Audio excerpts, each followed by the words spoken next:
Now, let us continue with these graphs. Okay, so I wanted to just quickly discuss the gradients of these graphs, actually, just so that we are able to understand the gradient of a graph at any given point. Now, remember I said that the gradient of any, so we'll be given, okay, we'll be given either a product graph at times when we are given a graph. Sometimes we're not given a graph, but if we are given a graph, we'll be either given a product graph or a reactant graph. Now, how do we know if it's a product graph? How do we know it's a reactant graph?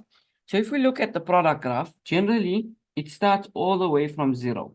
Okay, it starts all the way from 0 because we have no product initially. We have no product initially, and the product is being created, and the product starts increasing all the way from 0. How do we know it's a reactant graph? Because we start off with a certain amount, and then it decreases because we use up the reactant, okay, to form the product. So that's the best way to tell whether it's a product graph or whether it's a reactant graph. The reactant graph just depends if it's a limiting reagent or if it's in excess. Then it either ends, so it either ends off at a certain amount, like here, okay, or it actually goes all the way to 0. It just depends whether it's the limiting reagent or whether it's in excess. Okay, cool.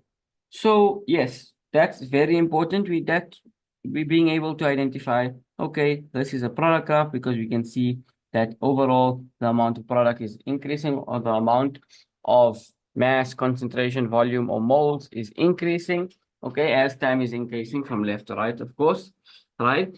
But now, furthermore, we need to be able to tell the gradient of each graph, okay?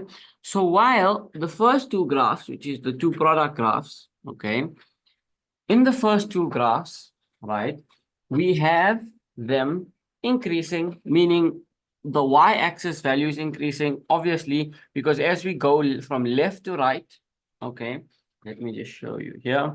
As we go from left to right, for example, here, meaning as time moves on, as we move with time, as you can see, these values increase on the y-axis, right? And the same is true for this graph on the right. As we go towards the right, as you can see, the y values increase. Now that's just an increasing graph, okay? That's just the y value increasing, mass, concentration, etc. Now, what about the gradient? We need to be able to talk about the gradient. Why? Because gradient of all of these graphs is the rate of reaction. And we need to be able to tell whether the rate of reaction is increasing or decreasing. So that's why we look at the gradient. If we look at the gradient for this graph, obviously it's a curve, so we look at the gradient at different points. As you can see, the gradient is getting steeper and steeper as we go along. Right? These are just tangent lines that I'm drawing to this curve, and the gradient is getting steeper and steeper and steeper. So here we have increasing gradient. Okay, increasing gradient. But let's look at the case here. So here's my curve. Here's what the first gradient kind of looks like. Then that's moving forward, that's what it looks like. So what's happening here is that the gradient is getting less and less steep, okay? Less and less steep. This results in a decreasing gradient, okay? And obviously, an increasing gradient results in an increasing rate of reaction.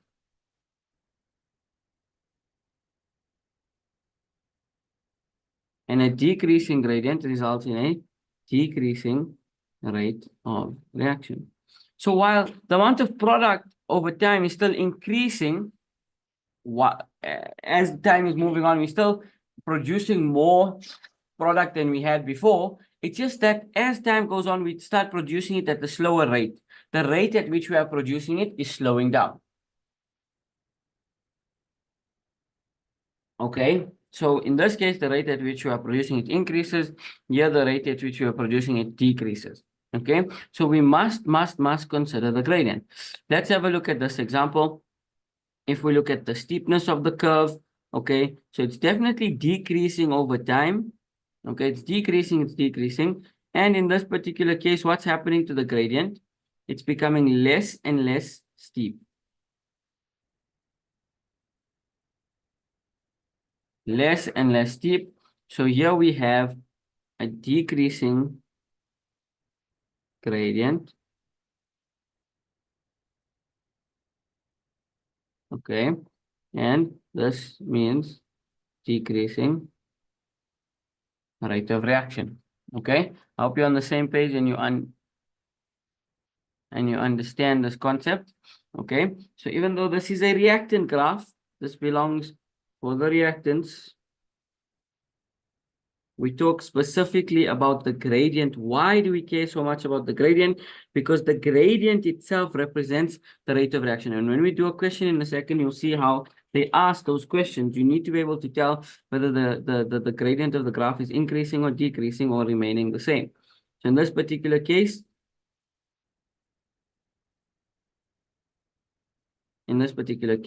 here we go. As you can see, this gradient is becoming steeper and steeper and steeper. Okay, it's increasing in its gradient.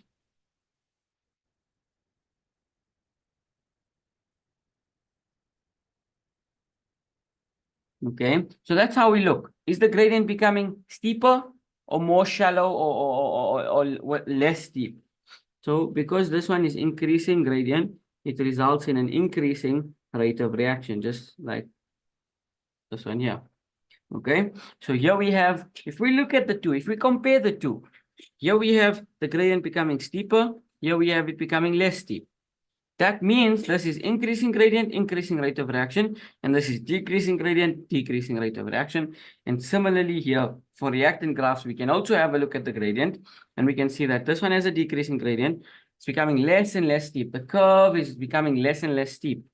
So therefore, it's a decreasing gradient, decreasing rate of reaction. Here we have the curve becoming more and more steep, increasing gradient, increasing rate of reaction. Okay, so that's important, an important concept to understand. Here's some formulas just to remind you because we'll be working with these. First is percentage purity. Percentage purity is equal to pure over impure multiplied by 100. Percentage yield. Okay, so percentage purity, this calculates purity of a sample, some sample of a chemical substance. Okay, basically it contains impurities. It just tells you how pure it is, how much is actually pure. Percentage yield, this calculates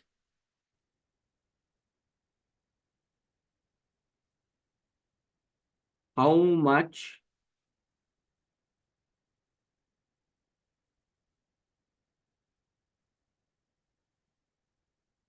product is produced, how much product is,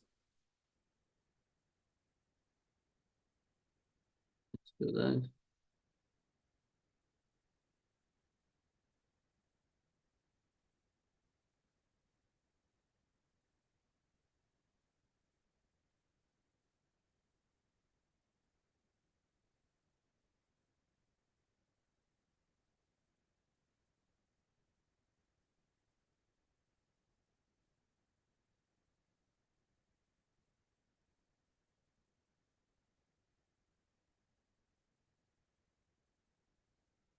What's the word?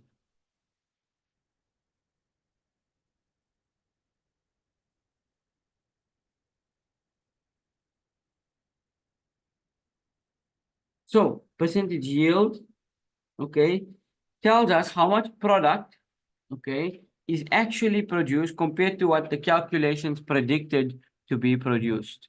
Okay, so basically percentage, so when we do calculation, right, anything that we do in school, for example, stoichiometry, when we're calculating, okay, when we utilize an equation and we use the molar ratio and we say, okay, we use the molar ratio and we get the moles of one reactant, and then we can use the molar ratio to convert it to the products, and we calculate how much products is going to be produced. all of that is theoretical because we're utilizing calculations. It's theoretical, okay? That means that in reality, if we have to carry out that same reaction, it wouldn't be, those calculations that we do wouldn't be 100% accurate. It could be due to any external factors, okay, depending which environment the reaction is taking place in, that could affect it. Okay, maybe more could be produced, maybe less could be produced than actual than the calculation stated. Okay, so that's why we take the actual amount produced divided by the theoretical amount. So when we do the calculations, we say, okay, let's calculate. Okay, that gives us a theoretical. That's supposedly how much product we are supposed to produce. But actually, when we carry out the reaction, do we actually produce that? So we take actual over theoretical to just calculate, okay, what is the percentage yield? How much did we, what is the percentage that actually formed over what we thought was going to form? Okay, so we'll get there. Now let us start with a past paper. The reaction of calcium carbonate, CaCO3, and excess dilute hydrochloric acid, HCl, is used to investigate one of the factors that affects reaction rates. The balance equation is as follows. Now, we don't really like how we worry about excess and limiting reagent in like acids and bases, for example. We don't really worry too much about that in rate of reaction. In rate of reaction, most of the questions, okay, they work like what? They work like your grade 11 stoichiometry, okay, where they put you in the reaction, okay, it's not like chemical equilibrium where there needs to be, is that equilibrium? Yeah, a Ricey table and stuff like that, okay? Generally, we work with the actual amounts that react and the actual amounts that form. So we can use the molar ratio in most cases in rates of reaction, okay? So here's the chemical formula. CaCO3, which is a solid, plus 2HCl, gives us CaCl plus H2O plus CO2. The same mass of CaCO3 is used in all experiments, and the temperature of hydrochloric acid in all experiments is 40 degrees. So they're telling us, basically, these are control variables.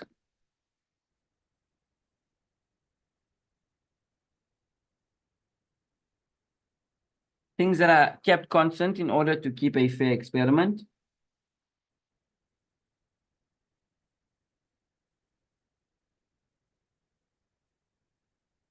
Okay, and here we have it. The reaction conditions for each experiment are summarized in the table below.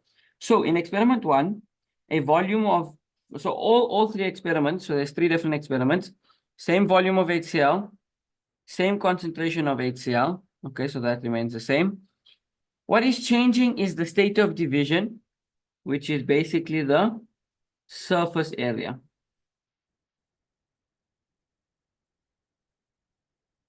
So in this particular experiment, okay, so in rates of reaction, firstly, we'll always have some sort of, okay, if we have an investigation, we always have some sort of factor being tested, whether it's the surface area, whether there's a change in temperature, change in concentration, any of the factors that affect rate of reaction, they're going to be testing one of those. Okay, they're going to be changing one of those factors and comparing experiments or different reactions with different temperatures or different concentrations of something or different surface areas, etc.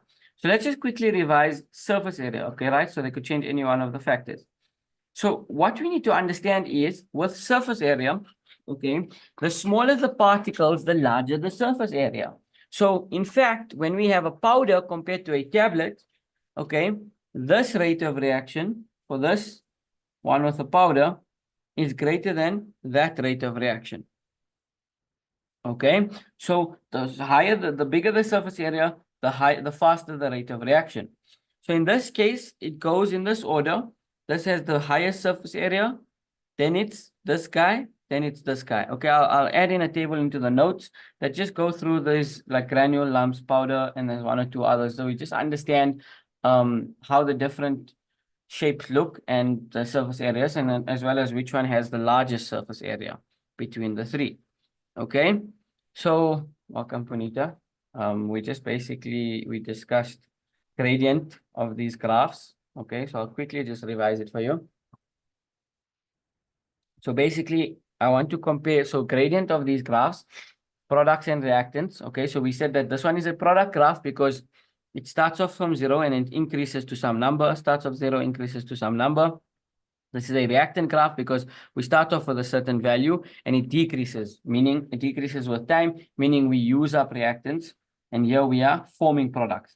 So we need to pay careful attention to the gradient of these graphs because remember, the gradient of these graphs give us rate of reaction. So here we need to note that the gradient is getting steeper, which means we have an increasing gradient, which means that this entire time there's an increasing rate of reaction because that's important. We need to understand the gradient and understand because it implies rate of reaction, and we need to understand, obviously, this section is called rate of reaction, so that's important for us to understand. Here, as we can see, as we are going from left to right, the gradient is becoming less and less steep. So we're still creating more product, but the rate at which we are creating it is slowing down. Decreasing gradient means decreasing rate of reaction. Here, similar concept. As we're moving from left to right, the gradient is becoming less steep, less steep. So we're still using up reactants, but the rate at which we are using them up is slowly decreasing. Okay, so here we have a decreasing gradient, decreasing rate of reaction. And here we are still using up the reactant, but here the rate at which we are using it is just increasing constantly. The gradient is becoming steeper and steeper. Increasing gradient, increasing rate of reaction. Then we just discussed percentage purity. Okay, thus we calculate the purity of some sample. There's impurities and there's purities. We calculate how much of it is pure. Percentage yield is how much product is actually produced compared to what the calculations predicted. So any calculations that we do, stoichiometric calculations, this is all theoretical. In reality, when the reaction is carried out, there's other things that could affect it, and we don't actually produce all that we would have thought. Sometimes you produce less, sometimes you produce more. It could be external factors like environmental temperature, etc. Okay, so that is what percentage yield is. Okay, but we'll do an example. And yeah, we're basically discussing this question. So here there were 3 experiments carried out. Okay, where volume of HCl, concentration of HCl remains the same. What is changing is the surface area, okay? The state of division of CaCO3, the surface area, okay? So powder is the greatest surface area, then would be granules, and lumps would be last, okay? Like I said, I'll add a table with similar concepts so you can just understand if they give it to you again. All right, 5.1. Okay. For this investigation, write down the dependent variable. Okay, I want you guys to try this out. What do you think the dependent variable is? What do we think the dependent variable is?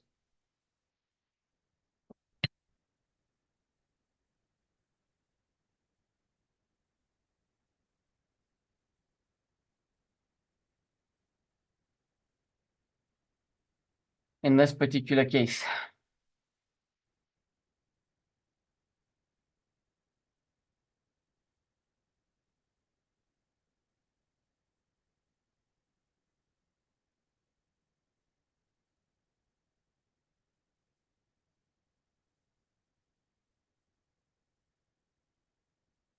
Anyone? No? Okay, so let's go through it, right? Just give me 1 second.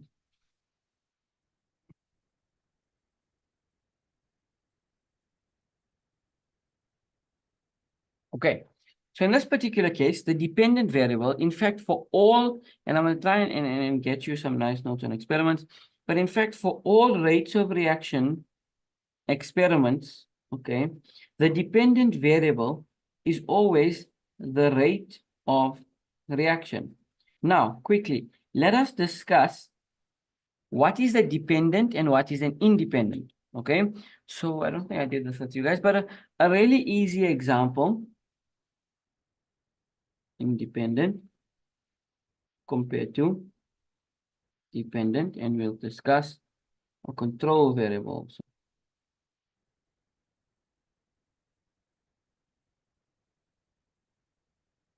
So let's just say we are conducting an experiment, okay, to see what? We are conducting an experiment to see how much you study and the mark that you get, okay? So we try out for different papers, or maybe we try out for the same papers, different people, whatever it is, okay? we conduct multiple experiments with different number of hours studied. So for one test, you study for 1 hour. For another test, you study for 2 hours, 1 hour, 2 hours, then 3 hours, then 4 hours, and 5 hours, and 6 hours. So let's just say, okay, you study for 1 hour, and for that test, you get 50%. Then you study for 2 hours. I think I went through this with you guys somewhere. I don't know if it was in the previous lesson. Okay, just say then you get 60%, then you study for 3 hours, then you get 70%, then you study for 4 hours, etc., and you get 80%. Right? So in this particular case, what are we changing? We are changing the number of hours that we are studying, and that is having a direct impact on the mark that we are getting. So the independent variable is always the one that we change, and in this case, it's the number of hours that we studied. And the dependent variable is the mark we get. Okay? So very important to understand this concept. Independent is the one that we change, or the person who's conducting the experiment is changing, or the one that's changing naturally. Keep in mind, sometimes, okay, sometimes it doesn't have to be something that we change. It could be something that changes naturally. Okay, that could be, perhaps we are testing what? Perhaps we are testing how the sun affects something else. So it could be something that's naturally changing. Okay, something that's naturally changing, but it's changing. Okay, so something that we change, or something that is just changing in the experiment, that is the independent variable. The dependent variable, it's in the name. It is dependent on the other thing. It is dependent on the independent. So whenever we change the independent, okay, whatever it directly affects, that's going to be the dependent. Okay, so independent, that's on its own. That is the thing we change. Dependent is the one that's directly affected by whatever we change. Okay, and number of hours we study, that's independent. That's the thing we change. Then the mark we get, that's dependent on how much hours we study. A control variable, an example could be, we study each time in the same environment.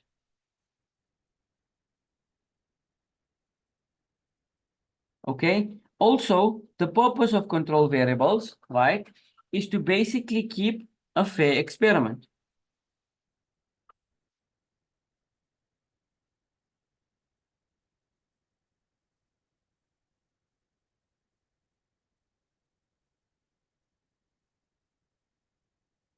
Okay, why? Because let's look at this. Let me add in another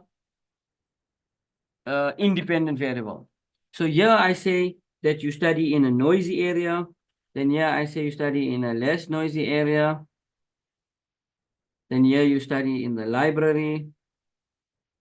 Then here you study at your teacher's house. Don't ask why you're studying at your teacher's house, but nevertheless.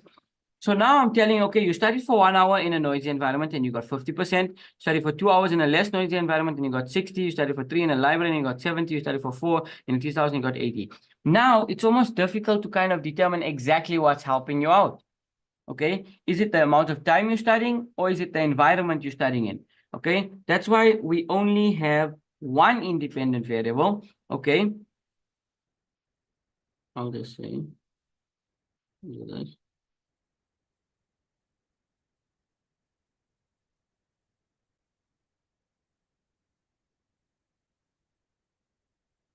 Also, only one independent variable keeps a fair experiment as well.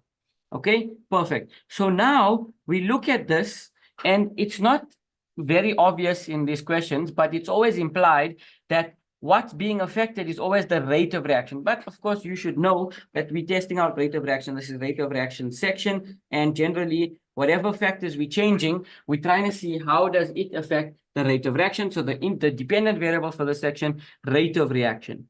What's next? What's the independent? Anyone want to tell me what's the independent? What are we changing? What are we changing? What are we changing in order to test out the rate of reaction? What is changing from one experiment to the other?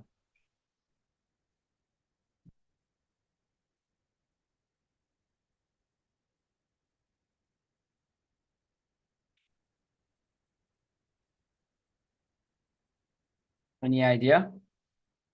So let's state it in exactly. Very good. So here it's this. That's the thing we're changing from each experiment, which is the state of division of CaCO3. So you must always state your, so dependent variable rate of reaction, that's not really mentioned, but your independent variable, however they mention it, you must mention it. So instead of saying surface area, rather say what they say, how they describe it in the table or whatever in the question. So for this, we say state of division of CaCO3.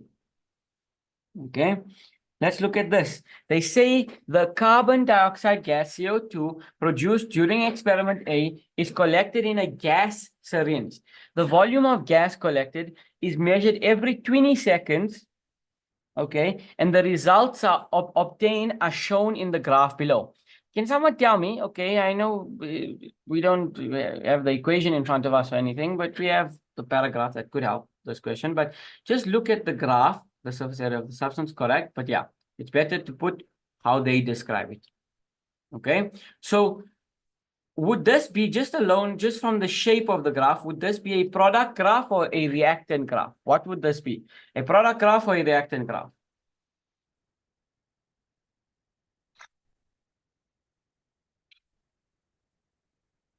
What do we think? Okay, Punita says product. Okay, and I would agree. Why? Because as you can see, okay, not reactant, because we're starting from zero. We're starting from nothing. Reactant will always start from something and then decrease. Okay, product starts from zero and increases.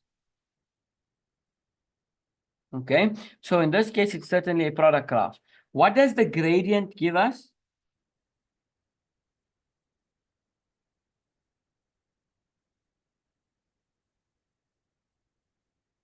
What does the gradient give us? The gradient of any product versus time graph or reactant versus time graph.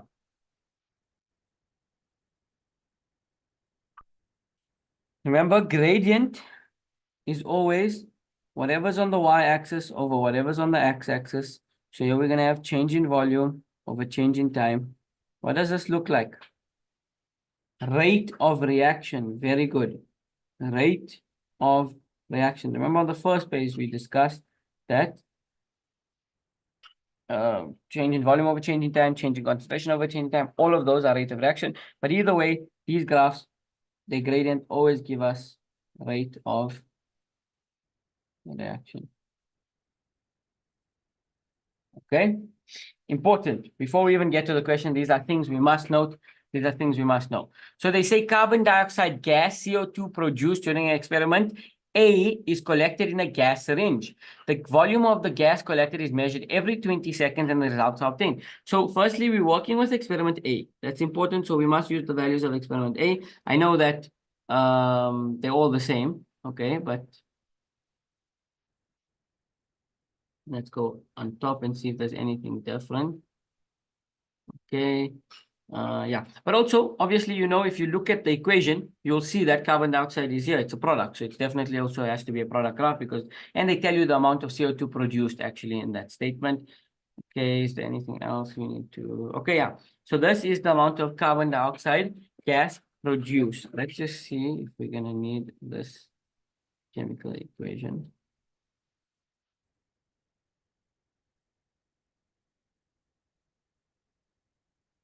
Got it.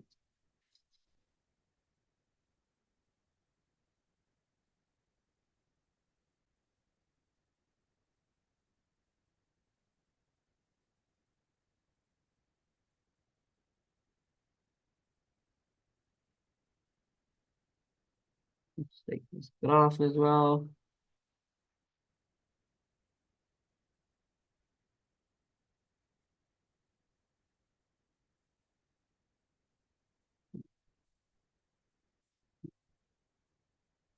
Okay, so at least we have it in front of us. Now let's move on. Okay, 5.2. What can be deduced from the graph regarding the rate of reaction from 20 to 40 seconds? So what can be deduced from the graph regarding rate of reaction from the graph regarding rate of the reaction should tell us one thing. Should tell us one thing. If you want to deduce anything about the rate of reaction from the graph, you need to be looking at gradient.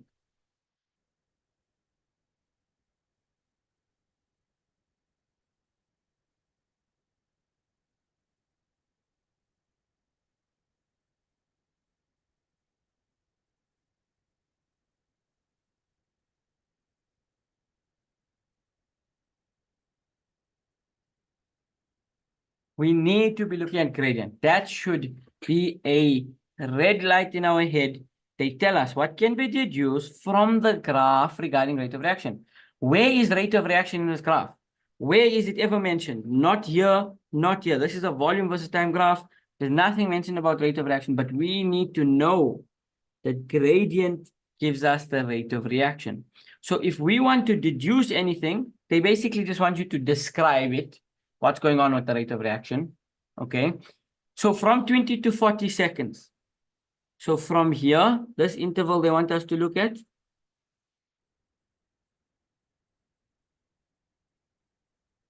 Okay. From 20 to 40 seconds. What can be deduced about the rate of reaction? So if you want to deduce anything about the rate of reaction from the graph, we need to look at gradient. So what they want us to tell, what they want us to say, is the reaction rate increasing, decreasing? Like what's happening with the reaction rate? So let's look at the gradient. Now, the gradient is, what's the gradient doing? I don't know, you guys tell me. Is the gradient increasing or decreasing? Is this graph becoming steeper or less steeper? Is the gradient increasing or decreasing? Can anyone tell me? Increasing gradient. Okay, you see, it might seem like increasing gradient because the graph itself is increasing. Like, I mean that as our x values are increasing from left to right, our y values are also increasing from down up, obviously, increasing y, increasing y, increasing y. So the y values are increasing, but that just simply means that the volume is increasing. Look carefully at these tangent lines that I've drawn. The tangent lines indicate the gradient at each point of a curve because obviously it's a curve, so its gradient is changing almost at every point. Okay, so I draw tangent lines to show straight lines so that we can see the gradient. If we compare these two graphs, number 1 and number 2, if we compare this graph, that's that tangent to this graph, A or B, which one has a steeper slope, A or B? Which one has a steeper slope, A or B? Does A have a steeper slope or does B have a steeper slope? Okay, one says A, one says B. It's actually A. B is more close, it's closer to being flat. A is like steep. Think of it. If you were standing here, which one would be harder to climb up? A or B? A is way harder to climb up because it's steeper. It's a steeper slope. So if A, the slope is steeper at the start point compared to the end point, therefore, between English, between 20 and 40, the gradient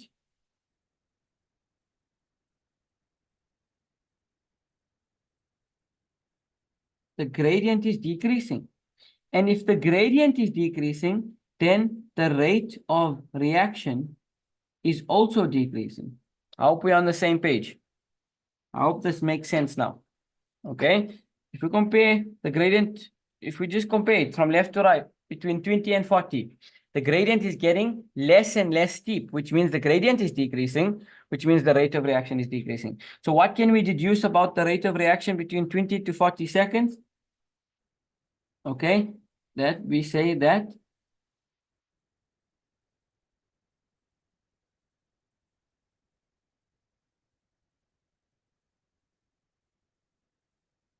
the rate of reaction is decreasing. Let's look at what is this? 60 to 120 seconds. So we go to the graph. We go from 60 to 120 seconds. That's from here to here. Anyone want to tell me what can we deduce about this?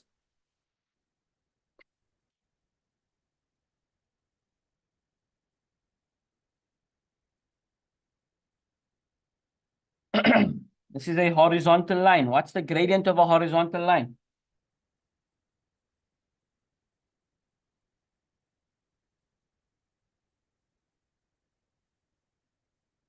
It is completely flat. There is no slope. The gradient is 0. Right here, the gradient is 0.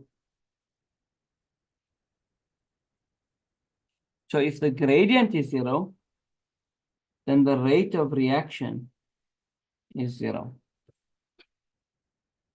Okay, correct, Harry. The gradient of a horizontal line is 0, and therefore the rate of reaction is 0. So what can we deduce? That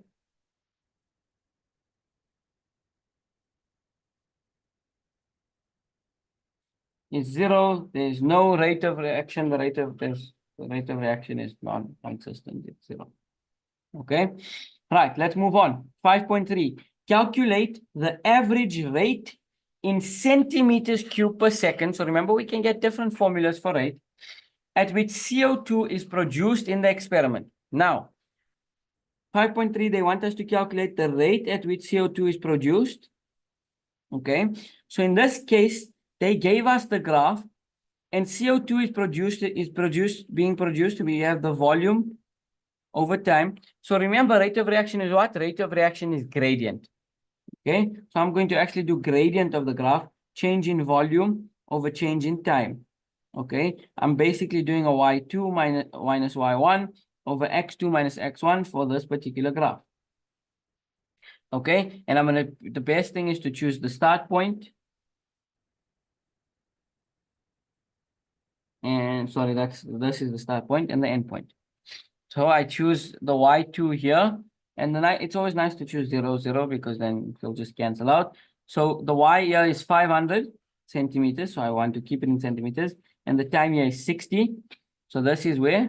This is at the end point, so that's my y2 and my x2, and at the start point, it's both 0 and 0. Okay, so what I'm going to end up saying is basically y2 minus y1 is going to be 500 minus 0 divided by 60 minus 0. Okay, and the time is in seconds, so I don't need to convert it because they want it in centimeters per second. Okay, so when we do this calculation, we get the answer of 8,33, and it's going to be, we use centimeters cubed per second to the minus 1, because here it's centimeters cubed divided by second. So when you take seconds to the top, it becomes centimeters cubed times second to the minus 1. Okay, stop me if something's confusing and you need an explanation. Let's look at 5.4.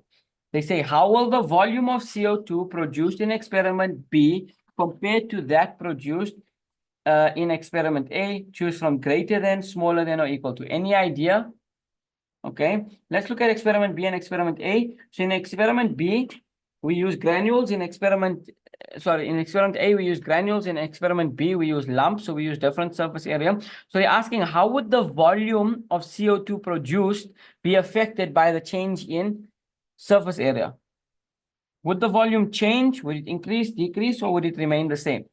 When we change surface area, do we change the amount of CO2 that we produce, or do we just change the rate at which we produce it? What do you guys think? What do you think this answer would be? Correct. When we change surface area, we only change the rate. So why would it affect the amount of CO2 we produce? If we want to produce more CO2, you would give us more reactants. Give more reactants would produce more products. But if you're just changing the surface area of something, you're not changing how much there is, you're just changing the state it's in. So it's the same amount of reactant. So the volume versus time graph Okay, it would look different for different graphs. However, it would always end up producing for all three states, for all three surface areas, we would still produce 500 centimeters cubed. So please keep that in mind. When you change, remember we discussed the factors that affect the rate of reaction, not the yield of product, not the amount of product that we form. So when you change the surface area, it doesn't affect what? It does not affect the amount of product formed. So how will the volume of CO2 produced in experiment B compared to that produced in experiment A? It will be equal because we just changed the surface area of something. We didn't give more reactants. Okay, so just make sure you understand that. If you don't, please let me know. Right, now let's look at the next one, 5.5. A graph is now drawn for experiment C on the same set of axes. How will the gradient of this graph compare to the gradient of the graph in experiment A? Choose from greater than, smaller than, or equal to. Now, just a quick note. What does this tell us quickly? Gradient of the graph, of any graph.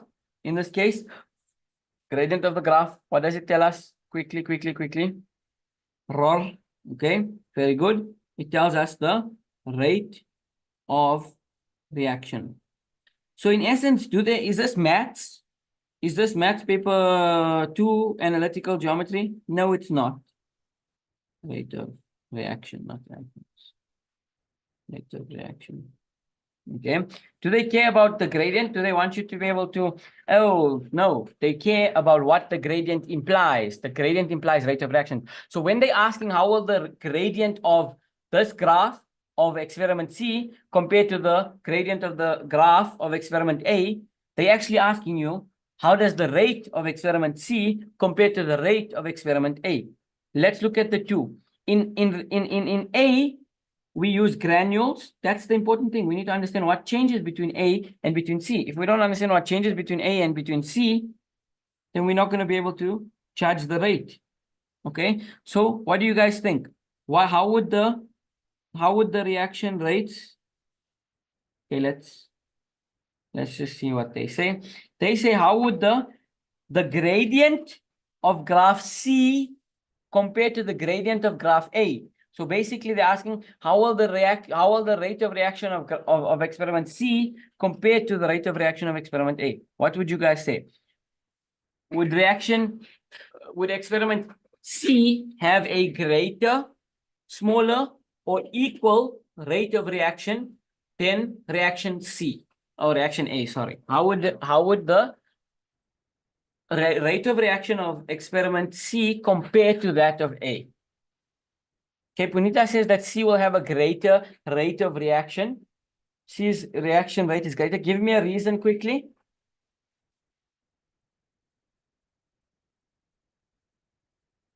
What's the reason for that?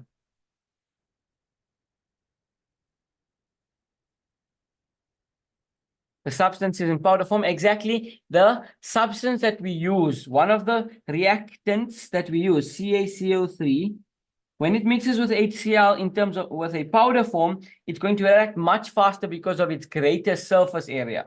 Basically, because the reactant CaCO3 has a greater surface area in experiment C compared to its surface area in experiment A.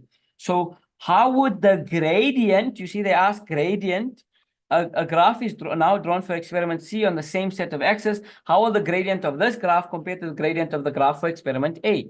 So the gradient of graph C, do they care about gradient? Is this analytical geometry? No, they care about what the gradient implies. So you need to automatically say, hey, gradient of these graphs gives me rate of reaction. So they're asking me how will the rate of reaction of experiment C compare to that of experiment A? And of course, it would be greater than. So the rate of reaction would be greater than. Therefore, the gradient would also be greater than. Use the collision theory to fully explain your answer. I'll give you the memo answer, but let me quickly just go through it here from the notes. Okay, so remember, this is how we answer the question. Use collision theory. Use collision theory to explain why a certain reaction has a higher rate of reaction than another. So what you can say is, I'll give you the memo answer, but what you would say is you want to think of it relevant to this question. So you would say, in experiment C, CaCO3 is used in powder form, which has a greater reaction, okay. So in experiment C,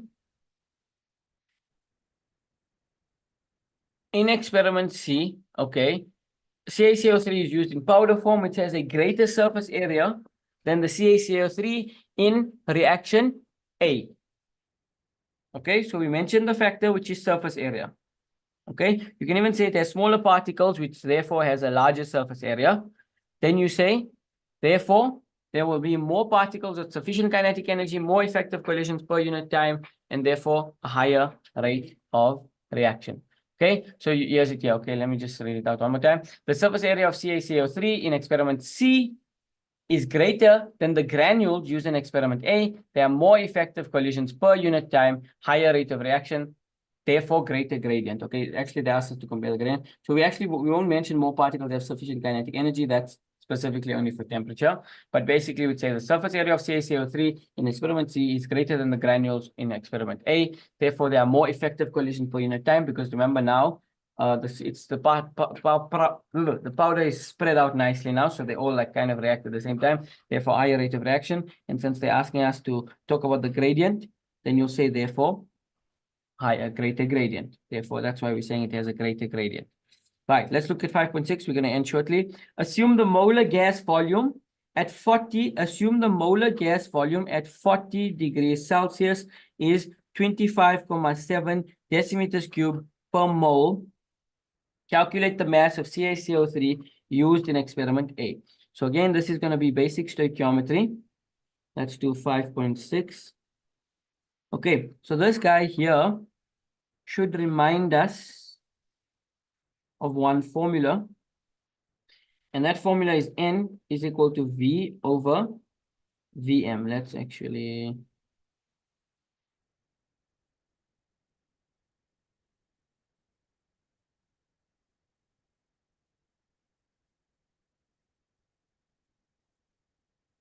this. Okay, now what we know, you must remember we have information about HCl given to us above. HCl, we know that the concentration is 0.1 and the volume is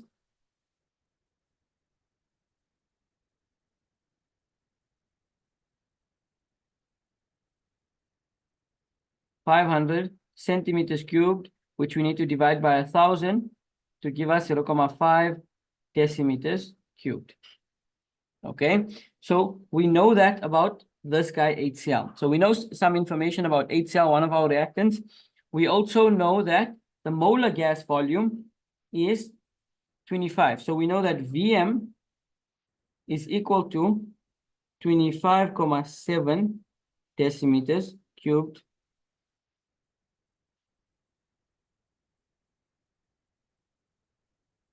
Okay, calculate the mass of CaCO3. So we know info about this guy, and we know the molar volume. They want us to calculate something about, they want us to calculate the amount of CaCO3 that was used. So basic stoichiometry, we get the moles of something, we use the molar ratio to go over, and then we calculate it. So here we can calculate the moles of HCl. We always want to get moles. So this is going to be equal to its volume, 0.5 divided by the molar volume.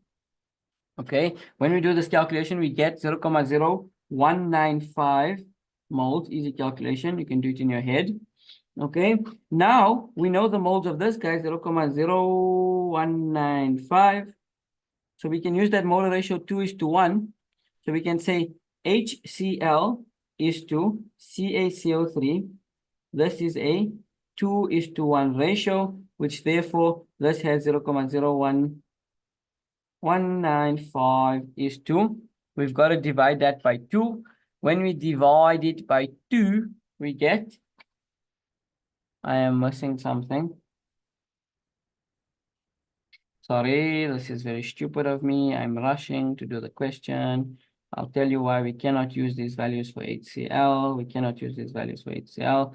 I'll tell you why. I'll tell you why. I'll tell you why. Very important bit of information. Okay, so I made that mistake. Please make sure you don't make that mistake. Okay, they tell us that the reaction of calcium carbonate, CaCO3, and excess dilute hydrochloric acid. So it's excess. So even though they tell me that what was used, 0.5 or 500 centimeters cubed with a concentration of 0.1, because it's in excess, not all of it reacts. I don't know how much reacts. So that's the only tricky part in rates of reaction. We must understand that concept. So they don't test you fancy. Just give me a second, let me message these people. Tell them not to panic.